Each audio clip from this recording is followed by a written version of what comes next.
नारायण नारायण नारायण श्रीमन नारायण नारायण नारायण भज भज नारायण नारायण नारायण भज भज नारायण नारायण नारायण श्रीमन नारायण नारायण नारायण श्रीमन नारायण नारायण नारायण। वरुणाव ध्यान कृष्ण भगवान की जय।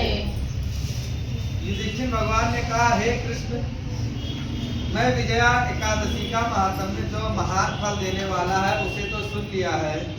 अब आप फागुन के शुक्ल पक्ष की एकादशी का नाम और महात्म्य बताने की कृपा करें। भगवान श्री कृष्ण बोले, हे महाभाग धर्मनंदन, सुनो, तुम्हें इस समय वह प्रसंग सुनाता हूँ जिसे राजा मानधाता के पूछने पर महात्मा वशिष्ठ जी ने कहा था। फाल्गुन शुक्ल पक्ष की एकादशी का नाम अमलकी है। इसका पवित्र व्रत विष्णु लोक की प्राप्ति कराने वाला होता है। मानधाता ने पूछा, तो शेष या अमलकी कब उत्पन्न हुई, मुझे बताइए। वशिष्ठ जी ने कहा, महाभाग सुनो, पृथ्वी पर अमलकी की उत्पत्ति किस प्रकार हुई क्या मैं बतलाता हूँ, सुनो। अमलकी महान वृक्ष है जो सब पापों का नाश करने वाली है।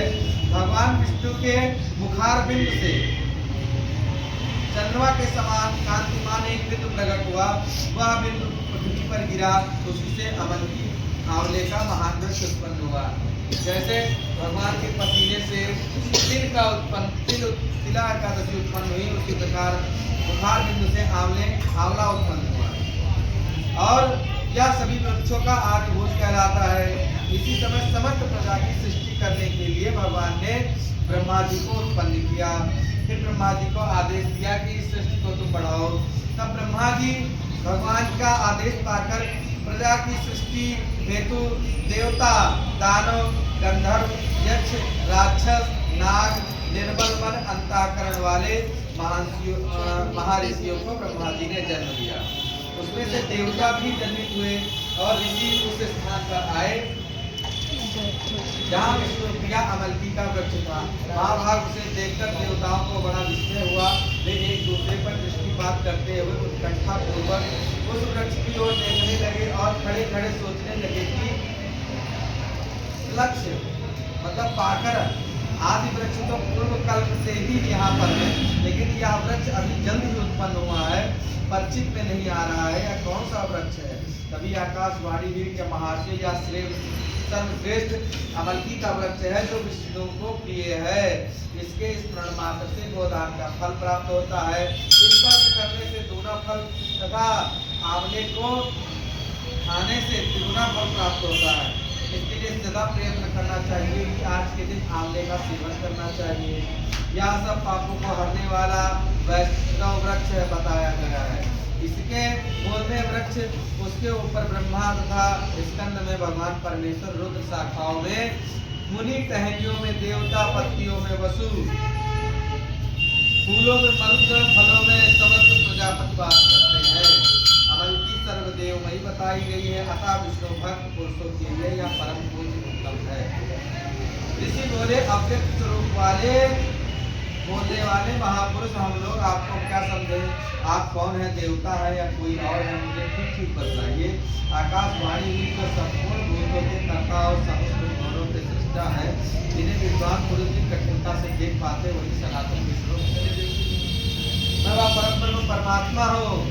देवादिदेव भगवान विष्णु का कथन सुनकर उन ब्रह्म कुमार महर्षियों के नेत्र आश्चर्य से चकित हो उठे। उन्हें बड़ा विस्मय हुआ। वे आज अंत रहे भगवान की स्तुति करने लगे। बोले, संपूर्ण भूतों के आत्मा एवं परमात्मा को नमस्कार है।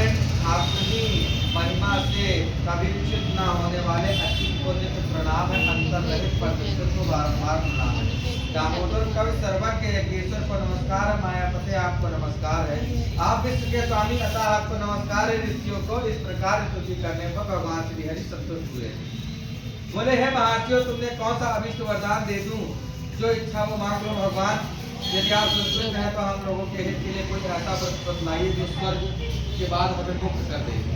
क्योंकि हम कोई भी कर्म कर लेंगे वो हमें सिर्फ स्वर्ग की प्राप्ति दिला सकता है, ऐसा कोई व्रत बतलाए जिससे हमको गौर मोक्ष को प्राप्त हो, अतः आपकी शरण हमें प्राप्त हो।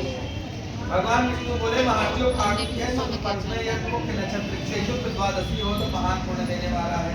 बड़े बड़े पापों का नाश करने वाली विद्वरो उसमें जो विशेष कर्तव्य है उसको सुनो। अमल की एकादशी के दिन आंवले के वृक्ष के पास जाकर रात्रि जागरण करना चाहिए। रात्रि में रात्रि के पहर में भगवान का ध्यान करना चाहिए और भगवान के नाम का भजन करना चाहिए और इससे मनुष्य सब पापों से छूट जाता है। वह सहस्त्र गोदान का फल प्राप्त करता है। विप्रगण या व्रतों में उत्तम व्रत है, इसे मैंने तुम लोगों को बताया। इसी बोले भगवान इस व्रत की विधि बताइए कैसे पूर्ण होता है, इसमें किस देवता को नमस्कार तथा कौन से मंत्र है तथा स्नान दान तप दया धर्म कैसे किया जाता है, कौन सी विधि है तथा उसमें ये क्या मंत्र है, यह सब पापों से कैसे मुक्त कराती है, हमें सब बताइए। भगवान विष्णु ने कहा विप्रो इस व्रत की जो उत्तम विधि है उसको श्रवण करो। एकादशी के दिन प्रातःकाल तन धावन करके संकल्प करें कि हे पुंडरीकाक्ष अर्चित एकादशी को निराहार रहकर दूसरे दिन भोजन करूंगा, आप मुझे अपनी शरण में ले लीजिए, ऐसा संकल्प करें मन में, भगवान से प्रार्थना करें।